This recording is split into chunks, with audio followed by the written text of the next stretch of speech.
Hola a todos, bienvenidos a otro video en el canal. Mi nombre es Guillermo y esta es la RTX 5060 Ti, al fin, la gráfica de la serie 50 que van a ir llegando al canal después de algún tiempo. Y esta es en concreto la versión de Gigabyte Eagle, una GPU con un pedigrí muy particular, no solamente porque es el ensamble más económico que hay, por lo menos acá en Uruguay, de este modelo, sino que además, al menos a la fecha de grabado de este video, es la tarjeta gráfica RTX de la serie 50 más accesible que hay, dejando de lado la 5060 base que aún no sale y el modelo de 8 GB, ¿no? Que ni siquiera vale la pena probar porque ya van a ver que esta GPU es bastante potente. Así que digo, obviamente vamos a ir de una a el modelo de 16 GB que sé que podrían llegar a considerar. Vamos a ver qué cosas trae esta nueva generación y ver si realmente vale la pena esta tarjeta gráfica o no. Pero antes, como siempre, patrocina este video Kissfan.com, nuestra tienda ya a esta altura amiga, que desde ya hace años ofrece las claves de Windows 11 y Windows 10 más baratas de internet. Es que no me canso de decirlo porque están literalmente a mitad de precio que en algunas tiendas de la competencia. Y además es espectacular porque pueden pagar con PayPal, ahí eligiendo la segunda opción, y les va a llegar rápidamente la clave a el mail que usaron para registrarse en la misma. Es espectacular, tienen packs también de Windows más Office, ahí con los códigos que les voy a dejar todos en la descripción por si no se aplica el descuento automáticamente. Y realmente una vez que lo compran, activarlo es súper simple y no les toma más de 10 segundos. Comprando una clave no solamente dejan de lado la piratería, sino que apoyan directamente a este canal y es espectacular porque así todos nos beneficiamos. Estimados, les dejo todos los links en la descripción y agradezco muy fuertemente a Kissfan por apoyar el canal desde ya hace tantos años. Vamos a ver rápidamente el unboxing, no tanto por el unboxing en sí mismo, ya que esta es una de las versiones más económicas que hay de la 5060 Ti y por eso a mí me interesaba ver justamente este modelo y no uno tope de gama, porque esos son los que prácticamente nadie compra. Y bueno, acá más que en el tema unboxing me quiero centrar en algunas cosas que ya a simple vista son bastante interesantes. Puede ser para bien o para mal según el criterio del punto de vista del que lo veas, ¿no? Decir que esta es una gráfica sumamente pequeña, de hecho es tan pequeña que el PCB, digo, llega hasta la mitad de la tarjeta gráfica o hasta menos de la mitad de hecho, y ya de por sí esta es una GPU bastante pequeña, así que ya eso, bueno, puede ser algo bueno o algo malo según desde qué punto de vista lo veas. Otra cosa interesante que me llamó la atención de primeras es que por lo menos en esta versión Gigabyte Eagle tenemos un conector de PCI Express que viene recortado, o sea, se sabe que la GPU es de interfaz 8X, pero aparte de eso, vos ves que el propio conector PCI, ¿no? Donde se enchufa la tarjeta gráfica es más pequeño, ¿no? Ya que como no trae todas las líneas, se ahorraron ahí un poquito de PCB y, o sea, donde termina el PCB, también termina la conexión PCI Express. Yo nunca había visto algo así en una tarjeta gráfica, sobre todo de esta gama. Capaz que en un adaptador de pantalla de entrada sí, pero ya no en una tarjeta de esta gama. Y ojo, no hay que juzgar un libro por su portada, así que ya vamos a ver el rendimiento, pero por lo menos ya a simple vista nos da a entender que esto en cualquier generación pasada, digo, hubiera sido una tarjeta de un segmento inferior y no de una gama 60. Pero bueno, en fin, respecto a otros apartados, tenemos las mismas 4 salidas de video de siempre y un enchufe de 8 pines que obviamente es de, digamos, enchufe convencional PCI Express. Acá no tenemos ese enchufe de 12 pines que veíamos en muchos de los modelos de referencia de Nvidia y también en algunos modelos de ensamblador. Acá se usa por suerte enchufe común y corriente. De resto, bueno, tenemos un backplate de metal que se agradece sobre todo para una GPU de este segmento y bueno, de resto es todo ya de plástico, ¿no? El resto del ensamble es de plástico, muy simple, pero bueno, en teoría, como esta es una GPU de bajo consumo, ya vamos a ver las specs, tampoco debería haber mucho problema con el tema de las temperaturas, ya eso lo vamos a ver cuando veamos las pruebas. Ahora sí, hablando de las especificaciones de esta placa, tenemos el chip GB206, arquitectura Blackwell, 5 nanómetros de TSMC. De hecho es la misma litografía que la generación pasada, así que ahí no hay grandes cambios. Pero sí tenemos 4608 núcleos CUDA, que esto es un 5-6% más que la 4060 Ti, así que por ahí hay poca diferencia. Es prácticamente nulo el salto de núcleos CUDA. Pero bueno, es una arquitectura un poco rediseñada, y además también tenemos memoria GDDR7, lo cual, bueno, va a compensar, ¿no?, la poca diferencia que hay de núcleos CUDA entre la 4060 Ti y la 5060 Ti, ¿no? 16 GB de RAM, por supuesto, se agradece, ¿no? Hay una versión de 8 que no vamos a probar porque, bueno, esta es la que hay que comprar. Eso lo voy a repetir a lo largo de todo el video. Además tenemos también 36 núcleos para Ray Tracing y 144 núcleos Tensor, ¿no?, para RT y, bueno, IA respectivamente. Y esto es, bueno, apenitas más que la 4060 Ti, que tenía 34 núcleos para Ray Tracing y 136 núcleos Tensor. Así que en cuanto a especificaciones no hay grandes diferencias respecto a la generación pasada. Tenemos 180 watts de TDP declarado, ¿no?, para esta GPU, que en realidad también es bastante parecido a los 160 de la 4060 Ti. De hecho, esta aumenta su consumo en 20 watts respecto a la 4060 Ti. Es nada, es prácticamente nula la diferencia, y esta GPU tampoco va a tener problemas de consumo ni de temperatura. 32 megas de caché L2 y, bueno, una potencia de cómputo teórica, ¿no?, de 22 teraflops, ¿no?, en FP32. Así que, bueno, vamos a ver ahora cómo rinde esta gráfica en diferentes aplicaciones, y vamos a ver también esto del Frame Generation por 4, ¿no?, que es como la principal novedad que tiene esta nueva generación. Bueno, y ahora sí, ya en las pruebas en gaming, ¿no?, vamos a hacerlas a 1440p. En este caso yo creo que esta gráfica, ya por las especificaciones, por la VRAM y sobre todo por el precio, ya de eso vamos a hablar al final, ¿no? Bueno, es una GPU con la que podemos aspirar a jugar a 1440p, y de hecho acá están viendo a Playtale Requiem, está en la máxima configuración gráfica con el Ray Tracing encendido y, bueno, el DLSS en calidad. Con esta generación se estrena una nueva generación también de DLSS, una nueva versión, ¿no?, con un modelo Transformer nuevo que logra una calidad sin precedentes. Se ve espectacular, así que no tiene sentido no usarlo porque te va a dar siempre más rendimiento, y en la mayoría de los casos se va a ver mejor que el anti-aliasing temporal nativo del juego. Así que si tenés una RTX, bueno, usa DLSS, sobre todo con el modelo Transformer, porque vas a ganar FPS y también se va a ver en casi todos los casos, sobre todo en el modo calidad, bueno, mejor que la calidad nativa. Acá está corriendo sin generación de fotogramas, está solo con el reescalado en calidad a 1440p con el Ray Tracing, y fíjense, 74 cuadros por segundo en promedio en esta configuración. Este juego que es tan bello, ¿no?, en su máxima configuración. Miren las temperaturas, miren el consumo, realmente se mueve muy bien, y esto es mucho mejor de lo que nos daba, por ejemplo, la 4060 de la generación pasada. Esta es una GPU ya de un segmento superior, de un precio superior, que ya se ve que el desempeño a 1440p es más que decente, teniendo en cuenta que no estamos usando generación de fotogramas y un rescalado demasiado agresivo.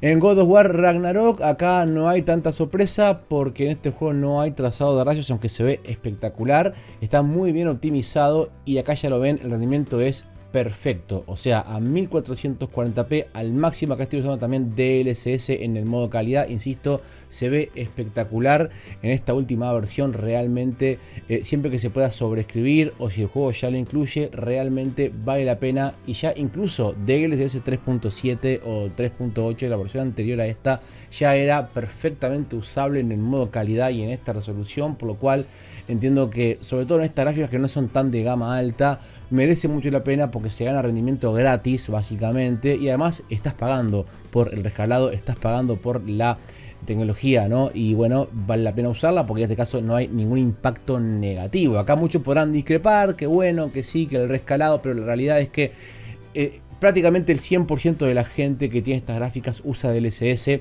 y de hecho ya te lo pone por defecto activo en casi todos los juegos que lo incluyan, así que realmente vale la pena usarlo. Y como ven, 130 cuadros por segundo prácticamente todo el rato, no hay en el pleno combate, aunque sea God of War, la realidad es que es sumamente disfrutable. Si bien no hay tanta diferencia con la 4060 Ti, la realidad es que esta versión de 16 GB lo hace muy bien. En Horizon Zero Dawn Remaster, acá que no te engañen porque este es el remaster, es mucho más pesado que el Horizon original. Este es el mismo motor que el Forbidden West, pero en el original, por eso es el remaster, ¿no? Y acá lo tienen corriendo a 1440p en la máxima calidad posible y también con DLSS calidad. Como digo, DLSS calidad, DLSS 4 se ve espectacular y lo resuelve fenomenalmente en este juego. Tenemos una media de 116 cuadros por segundo, repito, a 1440p, por lo cual esto, digo, es un desempeño más que aceptable, es muy buen desempeño teniendo en cuenta que no se está usando en este caso la generación de fotogramas, no hacía falta, tenemos más de 100 cuadros por segundo, es una experiencia sumamente fluida, una gráfica de frame times plana, vean el consumo de VRAM, incluso usando DLSS, por eso es tan importante ya tener más de 8 GB, sobre todo para 1440p. Siempre se van a usar en la mayoría de juegos más de 8 GB de VRAM, así que bueno, acá tenemos 16, por lo cual estamos sumamente sobrados y el juego va fenomenal. Una gráfica de frame times plana, perfectamente fluido y con una calidad de imagen que también es muy buena. En la prueba de Monster Hunter Wilds acá no fue tan impresionante el rendimiento, hay algunos problemitas, sobre todo para el lado de Nvidia, es falta optimizar todavía. Sin embargo, acá tenemos también DLSS que lo usamos en el modo calidad y el juego está configurado al máximo, también a 1440p como corresponde, con Ray Tracing todo hasta arriba. En este caso no estoy usando la generación de cuadros, pero se podría encender también para tener un poco más de rendimiento, ¿no? Bueno, más fluidez, porque en realidad no es rendimiento, es más fluidez. Y bueno, ahí tenemos 64 cuadros por segundo, considerando que este juego no está también optimizado para Nvidia y considerando que esto no es una gráfica gama alta, digo, no me parece tan malo teniendo en cuenta que este es uno de los peores escenarios, ¿no?, para esta gráfica. A mucha gente le encanta este juego y mucha gente también tuvo problemas, ¿no?, con otras gráficas de gama más baja o de generación pasada, así que tener este desempeño no me parece tan malo, ¿no? Bueno, viendo el contexto. No es impresionante, pero es más que decente teniendo en cuenta que no está encendida la generación de fotogramas. En Avatar Frontiers of Pandora, este juego también es sumamente exigente, también lo puse a 1440p con DLSS calidad. Este juego ya incluye Ray Tracing, que no se puede apagar, está incluido en el motor gráfico, ¿no? Y bueno, tenemos una media de 74 cuadros por segundo a 1440p, con todo hasta arriba, incluso Ray Tracing, todo hasta arriba y DLSS calidad que también se ve fenomenal. Evidentemente acá también pasamos y por bastante los 8 GB de VRAM, como ya hemos demostrado un montón de veces, ¿no?, sobre todo a esta resolución y particularmente en Avatar, que es un juego sumamente exigente en el aspecto de la VRAM. Pero bueno, dejando de lado eso, el rendimiento es muy bueno, una vez más teniendo en cuenta que acá no está tampoco disponible la generación de fotogramas. Acá sí tenemos DLSS, pero no tenemos generación de fotogramas mediante DLSS, lo cual nos gustaría, pero sin embargo igual, no obstante, el desempeño es bastante bueno. Así que digo, corre bien, no hay ningún problema acá en este juego tampoco. Digo, parecido a lo que te daba la 4060 Ti, no, un poquito peor que una 4070, pero sigue siendo un rendimiento muy bueno. En Cyberpunk 2077 tampoco hay grandes sorpresas. Acá ya en este juego no tenemos tampoco demasiada diferencia con la 4060 Ti, pero sí ya tiene todo hasta arriba, Ray Tracing en Ultra, también bueno, DLSS calidad, Ray Reconstruction, todo prendido, todo hasta arriba. Y bueno, tenemos una media de 93 FPS. Acá sí está prendido el Frame Generation en por 2. Ya voy a dedicar una parte del video a hablar de eso, téngame paciencia, pero bueno, acá quería mostrarles un poco una configuración usable por la mayoría. El desempeño va a variar de la configuración, pero me parece que en esta configuración se ve muy bien, se juega muy bien y el desempeño va sobrado. O sea, más de 90 cuadros por segundo en esta configuración me parece un desempeño muy bueno, teniendo en cuenta la gama a la que pertenece esta GPU. Y bueno, en Hogwarts Legacy me vine acá a Hogsmeade durante la noche, donde tenemos un montón de luces dinámicas, todo con Ray Tracing hasta arriba, la máxima configuración, 1440p, también DLSS calidad. Y acá en este caso también usé, bueno, el generador de fotogramas en por 2. Ahora voy a explicar un poquito el tema de por 4 para que lo vean ustedes bien. Pero bueno, acá la configuración creo que es bastante buena y el juego se ve bien en esta configuración, ¿no? Yo creo que es bastante usable. Acá la generación de fotogramas no presenta demasiados inconvenientes, está bastante bien optimizada en este caso. Y bueno, este es uno de los peores escenarios posibles porque está lleno de luces por todos lados y tener este desempeño es un poco más de lo que nos daba la 4060, pero acá sí que no tuve crasheos como sí había tenido con la generación pasada en todas las GPUs que eran de menos de 16 GB de RAM, se me crasheaba. Acá realmente en este juego que me había dado tantos problemas antes no he tenido grandes problemas. Al cambiar a por 4 sí se ve más FPS que en por 2, pero la fluidez sigue siendo la misma. Ahora en breve voy a hablar de eso, pero ¿qué más les puedo decir? Muy buena la performance en gaming, buenas las temperaturas también, buenos los consumos en general. Es una GPU que me ha gustado bastante su desempeño en gaming. Y bueno, estimados, ahora sí acá la tienen la 5060 Ti. Qué raro que es estar acá de vuelta después de tantos meses. Así que bueno, antes que nada, perdón porque tengo el setup que requiere de mucho cariño. Ya estuve limpiando un poco, pero bueno, va a haber algunos cambios. Entonces seguramente, bueno, atentos a lo que se viene. Pero bueno, en fin, quiero comentarles algunas cosas más de suma importancia. Antes que nada, decirles que esta gráfica me la prestó la gente de Todd Computación apenas llegué a Uruguay. Enseguida pasé por la tienda, la levanté para poder hacer este video, así que les agradezco a los de Todd, por supuesto, como siempre. Si quieren ahí toda la info, por si quieren armar su PC y irme con ellos, va a estar ahí el link en la descripción, por lo que sea que ustedes necesiten de la tienda.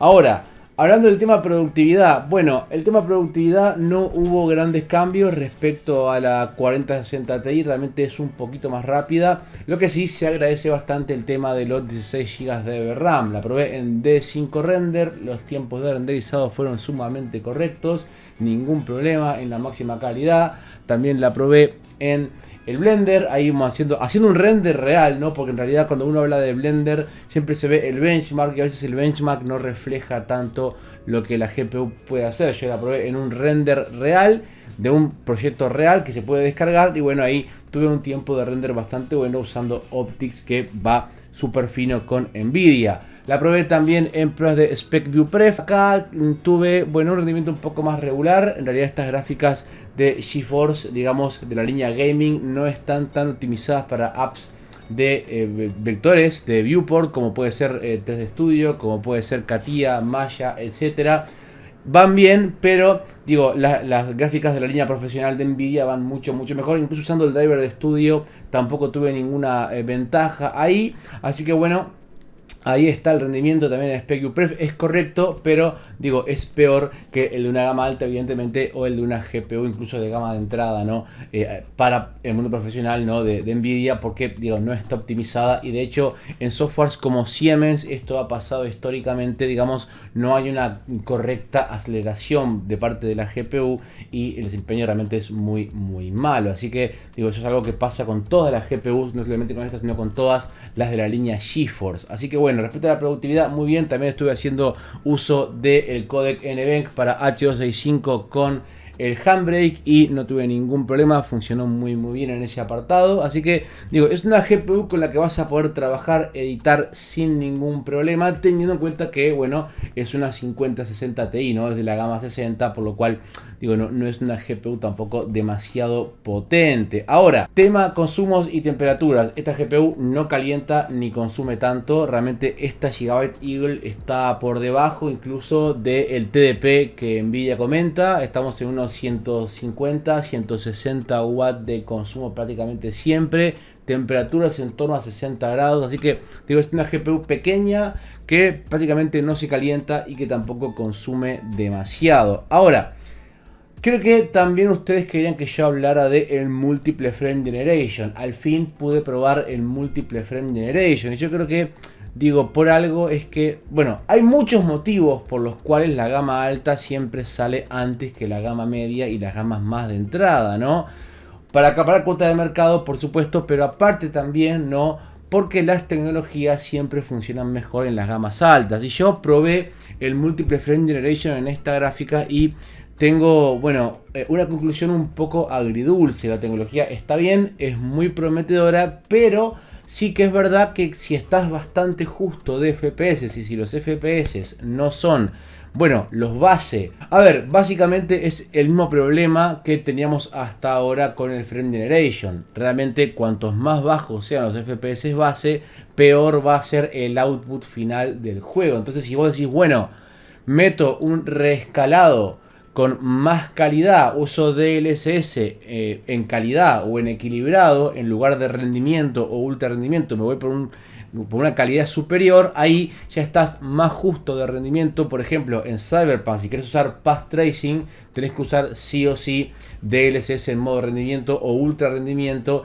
si querés tener un correcto desempeño con el Frame Generation múltiple. E incluso en ese contexto también hay bastante inconsistencia. Yo grabé acá con mi cámara a 120 FPS ahí y haciendo un slow motion se ve claramente que hay muchísimo artifact en la imagen, hay muchísimo ghosting y además hay una latencia que es tremenda. O sea, vos movés el mouse en ese punto y es, bueno, bastante la demora que hay, ¿no?, en el juego. Obviamente esto es usando Path Tracing a 1440p y bueno, claramente esta gráfica, digamos, para una exigencia así de grande se va a quedar corta.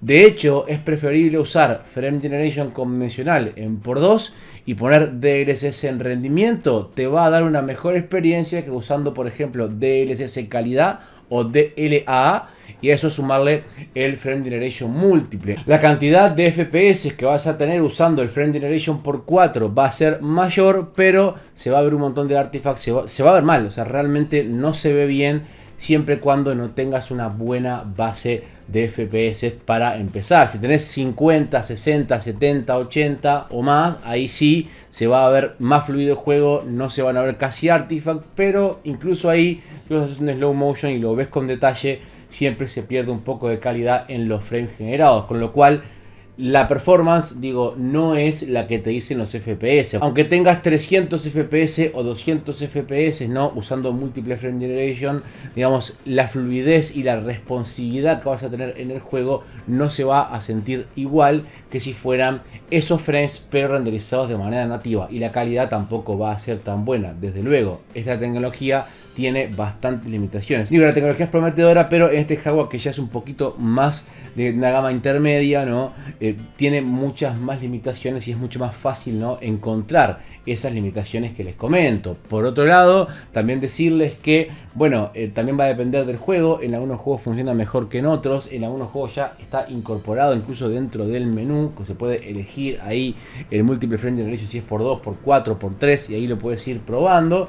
Así que bueno, yo lo voy a dejar a criterio de ustedes. Si ustedes tienen una gráfica de estas, o sea, si tienes una 5090 o una 5080 no cuenta, te digo con una de estas más de gama intermedia, llevar al límite con Path Tracing y luego activar el Multiple Frame Generation y vas a ver cómo la imagen no va a ser perfecta. Ya si partís de una base de cuadros por segundo mayor, tipo 80, 90, 100 y usas el Multiple Frame Generation, quizá apuntando a un monitor de más alta tasa de refresco, ahí te puede servir, aunque bajo mi punto de vista, esto es completamente subjetivo, bajo mi punto de vista yo creo que es bastante redundante, porque así tengas 300 FPS mediante múltiple frame generation, la responsividad que vas a tener no se va a sentir como 300 FPS en un juego, por ejemplo, shooter competitivo. No va a ser lo mismo y va a ser hasta redundante porque se va a sentir igual de fluido a 100 que a 200, que a 300. Ya a cierto punto, usando la generación de fotogramas, no se va a sentir el juego más fluido realmente. Así que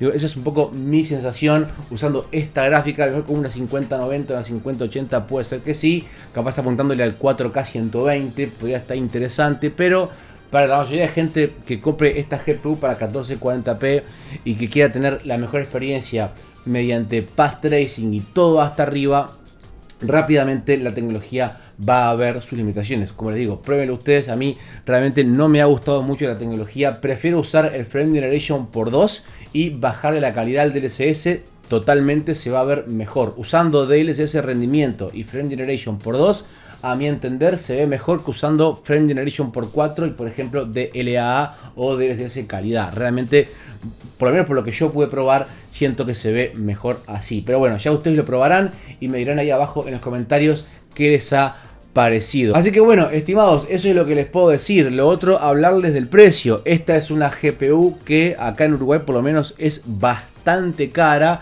y lo que les comentaba al principio del video, o sea, es una gráfica que es sumamente pequeñita, con un PCB enano, con una conexión de interfaz por 8. Digo, es de plástico, es el ensamble más económico de la 5060 Ti junto con alguna otra marca, pero digo, dentro de lo que es Gigabyte, que hay, digamos, opciones más caras, esta es como la más de entrada, por eso yo justamente tenía interés en probar esta, porque era la más de entrada, y bueno, tiene un precio de más de $800 acá en Uruguay, así que, digo, me parece un precio caro, ¿no? Demasiado caro para lo que es la tarjeta, considerando el recorte que tiene y considerando que, bueno, hasta incluso la interfaz PCI está recortada, es recorte sobre recorte sobre recorte, y aún así el precio es sumamente caro. Y bueno, como les decía, las tecnologías tampoco son tan usables si se lleva la GPU al máximo. Así que tengo mis sentimientos encontrados respecto a eso. Pero bueno, dejando de lado esto que les comento negativo, la realidad es que esta es una GPU extremadamente competente para 1440p. Si la querés comprar para jugar esa resolución, te va a ir muy bien. De hecho, esta gráfica es la que tiene el salto, creo que más interesante respecto a la generación pasada. Así que por ese lado tiene un punto de mi aprobación. Digo, yo creo que la 5080 respecto a la 4080 es un salto mucho más pequeño, por ejemplo, del de la 5060 Ti respecto a la 4060 Ti. En algunos juegos es más, en otros es menos, pero creo que es una GPU interesante que mucha gente podría considerar, ¿no? Para trabajar, para jugar con todas las tecnologías prendidas, ¿no? Incluso a 1440p ya esto es sumamente competente. Lo último que les quiero comentar: por favor, eviten a toda costa el modelo de 8 GB. O sea, esta gráfica con 8 GB de RAM es un chiste. No tiene ningún tipo de sentido, porque esta es una GPU bastante potente, aunque sea pequeña, aunque esté recortada, aunque sea un PCB nano, todo lo que quieran. Es una GPU que yo creo que es bastante potente, con bastante potencia. Entonces, digo, ponerle 8 GB de VRAM a esto no tiene ningún sentido, porque te vas a quedar completamente corto para 1440p. Digo, no te va a correr ningún juego con 8 GB de VRAM. Y comprarte una 5060 Ti con esta potencia para jugar a 1080p es un completo sinsentido. Para eso quédate con tu 3060 o con tu 3070, o espera a la 5060 a secas, que va a ser más barata, ¿no? Y que probablemente venga con 8 GB también, y bueno, vas a ahorrar bastante. No te recomiendo esta gráfica en su versión de 8 GB. De hecho, yo ni siquiera voy a hacer el review de esa gráfica, porque me parece una completa pérdida de tiempo. No tiene sentido, y de hecho incluso hasta la propia Nvidia no mandó unidades de review a nadie, porque digo, es una GPU que no le va a servir a casi nadie, ¿no? Justamente porque esto ya alcanza para jugar a 1440p en cuanto a potencia gráfica, y con 8 GB realmente no es casi usable. Vayan por la 16, que realmente, como ya han visto en todas las pruebas en gaming, lo hace francamente bien. Así que bueno, estimados, una conclusión larga, un video capaz que un poquito largo hablado, pero eso es lo que les puedo decir sobre esta GPU. A mí me ha gustado la GPU, lo que no me gusta es el precio en ningún lado, pero bueno, eso es tema de impuestos, tema de que Nvidia vende las GPUs más caras cada vez y te da más tecnología, mientras que te va recortando otras cosas. Pero bueno, así es como viene, digamos, evolucionando todo. Y bueno, supongo que nos tendremos que ir acoplando, o bueno, o no, ya dependerá de ustedes si consideran que vale la pena o no. Todo lo quiero leer ahí en los comentarios, voy a estar atento a eso. Estimados, una muy buena GPU con un precio elevado y con unas tecnologías prometedoras. Los leo ahí. Hasta acá llegamos, les mando un abrazo, gracias por haber visto este video hasta el final. Si sos nuevo en el canal, suscríbete para ver mucho más contenido así. Van a ver comparativas de esta GPU, probablemente con alguna de la competencia, a ver de precio similar, ya lo vamos a ir viendo. No tengo ganas de hacer bastante contenido interesante con esta gráfica y con todas las demás que van a ir llegando de la serie 50. Y bueno, estimados, gracias por quedarse hasta el final, suscríbanse y denle me gusta a este video para que de a poquito sigamos llegando a más gente. Ahora que ya estoy acá de vuelta en Uruguay, va a haber mucho más contenido del que ustedes estaban acostumbrados. Ahora sí, mi nombre es Guillermo, les mando un abrazo a todos y yo por hoy me despido de todos ustedes y los veo hasta la próxima.